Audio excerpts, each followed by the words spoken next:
which will take a lot of arrows. A lot of people will shoot at you, but here's what you know. Ryan and I are pioneers. We've been in this business for a long time, but we did it for people like Spencer and people like you. And here's what we know. A pioneer knows they go first, but somebody will come behind them that'll do better than they did. That's the purpose of it. And that's, so Ryan and I expect all of you Spencer, to do better than us and stand on our shoulder. How's that, okay?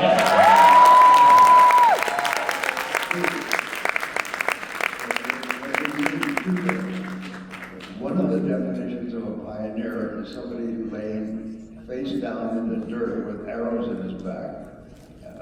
That's a pioneer. That's a pioneer. But the second thing is the Hispanic entrepreneurial population that Spencer has brought together are becoming the most dynamic group in the United States and throughout Latin America. Very different from when we started. These are some of the best people in the whole world, and we love you guys.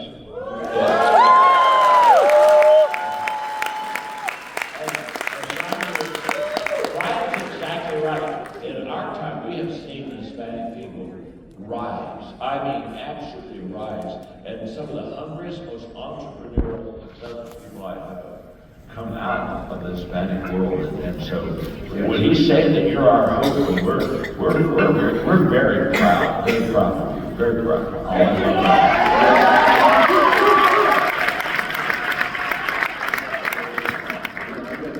Speak a little bit, I'll share some of my ideas, but one of the things is these people are not afraid to take a risk. And they have learned what they need to learn, and then they've taken the risk. And that's the big difference between people who succeed very little, the bottom 80%, and the top 20% people here. Yeah, they're very special. I really admire them a lot. They travel from all of the states to be here. Yes. So for me, this is my family as well. I tell them that they're my family.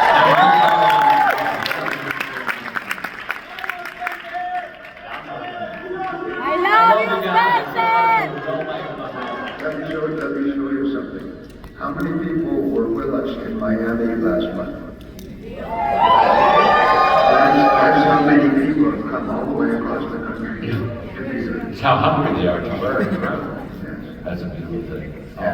So I'm curious. What would you say, John, has been the number one thing that has made you successful? And I want to ask the same thing for you both. So what has been your habit or thought? One of his answers is better than mine. Hey, it won't be. I know who I'm on this platform with. It won't be. What's made me, I think, successful would be two things.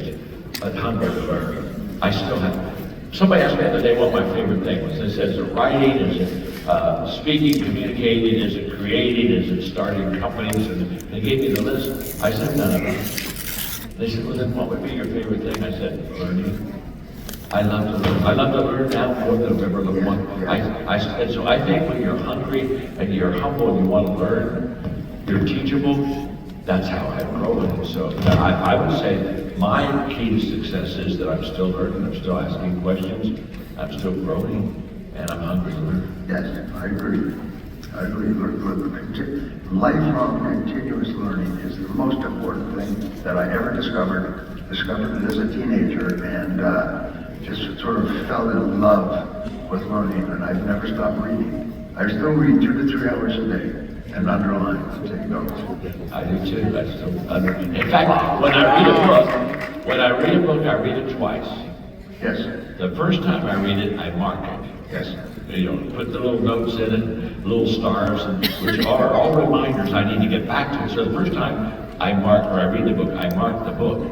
The second time I go to the marks, and the book marks me. Wow. That's how I read. So I read it twice. So I guess that you both are good readers. Like I know that you've read how many over How many books? How many books? Over 6,000. 6,000 books. Do you have a count on how many books have you read? Not that much. I read every day too, but I mean 6,000 books. Wow. When you think back, you probably have. There's just so many. But you know what I have to do? In my library, I have a section in my library of books that have marked me and have made a difference. And I keep them in one section just to look at them so that I'm continually grateful of the men and women like you, who I was first introduced to you, Brian, through your books. Before I heard you speak, I read your books. And then I heard you speak, and then of course we became friends. But your books marked me. And again, you've expanded and extended your influence beyond yourself by your books that you've written. But I think I love my section of books that mark me, because I look at them and it reminds me again. It just reminds me of how important books have been and mentors have been in my life. I mean, where would I be without the books that I've read? Where would I be without people like you who mentored me and poured into me? I wouldn't be where I am. Where would I be if I hadn't read John Maxwell's books? I was going to ask that. What's your Brian Tracy favorite book and why? And what's your favorite John Maxwell book and why? What have you learned from John? I like the laws of leadership. That was a real turning point in my life. That led me to a lifelong study of leadership. Yeah, the 21 Laws is kind of my signature book, you know, and it sells as many books today as it sold. Let me tell you something about three of the books that I read of Brian. The thing about you, Brian, when I read you, I loved your writing, but I fell in love with you. So I said to myself, his writing is good, but he's better. And I want to meet him, and that's where I started intentionally asking if we could get together, because of the fact that that who mentors you is as important as what they say. What they say is information, but who mentors you is the spirit of the person, which is contagious. And Brian Tracy's spirit got into me when I started reading his books and when I started listening to him and seeing him, and it was just absolutely life-changing to me. And I'd like to throw a question at you real quickly, and what I'd like to throw at you is, in what book, forget mine, what book that you read was the most like? Can you look at one book and say, of all the books I ever read, that was the Yeah, it was a book by an Austrian economist named Ludwig von Mises, and it was called Human Action. And it's considered to be perhaps the very best book on economics ever written. And you say that you're a von Mises, all over the world they know what a von Mises is. And he spoke about the freedom, free markets, incentives, hard work, all the things that we believe in fundamentally. He expressed them and explained them, and explained this is the key to human prosperity, is a constant commitment to helping other people, customers, by improving their lives in some way.